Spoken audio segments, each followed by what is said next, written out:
ओम श्री गुरुदेवाय नमः। आज्ञा हे मोर समस्त प्रिय सुधीवृंद को कोटि कोटि प्रणाम। गत अध्याय कहली से महाविराट जंत्र पाखक आम धीरे धीरे जावा कियदंश ज्ञान नेले सीना आप से जंत्रटा बुझिले बुझीपारे से भल कथा लिखुं कौन से लिखुं आज्ञा ए प्रणमामि गुरुपादं भक्तदा मुक्ता सुरा जनमं मुख्यदाता च तस्मै गुरवे नमः। ए ओंकार भगवान देयं निश्चलमानसे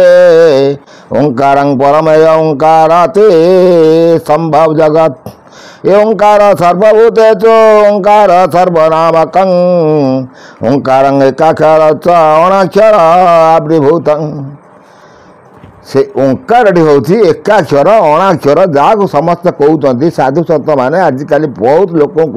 भुआ बुलेला भाया बुलाऊँ से गोटे हूँ ओंकारटा। ओम प्रणवटा को आप जो साधे से आप जापारे जिनसटा कौन बोली भल कथा से कहते ए ओंकार गोटे एकाक्षर जुगर मूर्ति सर्वतारम ए छयालिश पटरे वेद थैरुचे तारे ए द्वितीय खंडरे प्रकाश पठने बुझा अशेषम। सी आज्ञा ये प्रथम पटल सी कहते ये अच्युत ये जो विषय मुझे कहूँ यार समस्त तत्व जो द्वितीय पटल पाइबू। तेणु से 46 पटल द्वितीय भाग में बहुत किसी से कहते से आ कौन कहते से ही विषय मानत ही पूर्व परे अति रही सत महतंकर वाक्य आवरतम जोगमाया वसाण वेद चेताने होदम गायत्री सावित्री रे छंद श्रवणे होइब आनंदम छाया ज्योति अबाड़येनी प्रथन भावे अथ शुणी।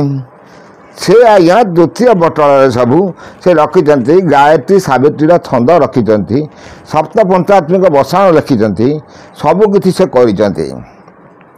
अवश्य एवं जन कमेंट कर लिखी सप्त पंचात्मिक मंत्र सप्त पंचात्मिक हूँ गोटे बसाण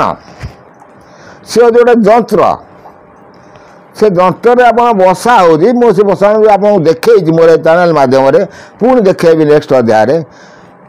आस्ते आस्ते से विषय को आम जाऊे से विषय गले से विषय आपण देखेबी से जंत्र कौन कमी जाऊँगी ऋग्वेद कौटी जाऊँगी यजुर्वेद कौटी जाऊँगी सामवेद कौटी जाऊँगी अथर्ववेद कौटी जाऊँगी सबू यही शरीर भितर से भेद तत्वर तत्व ज्ञान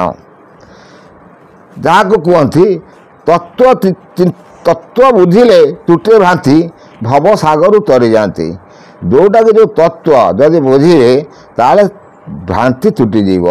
समस्ते देखते जो कल्की ठाकुर किंतु किए से कल्की ठाकुर बहुत चैनल बहुत कर बाहर कर कल्की ठाकुर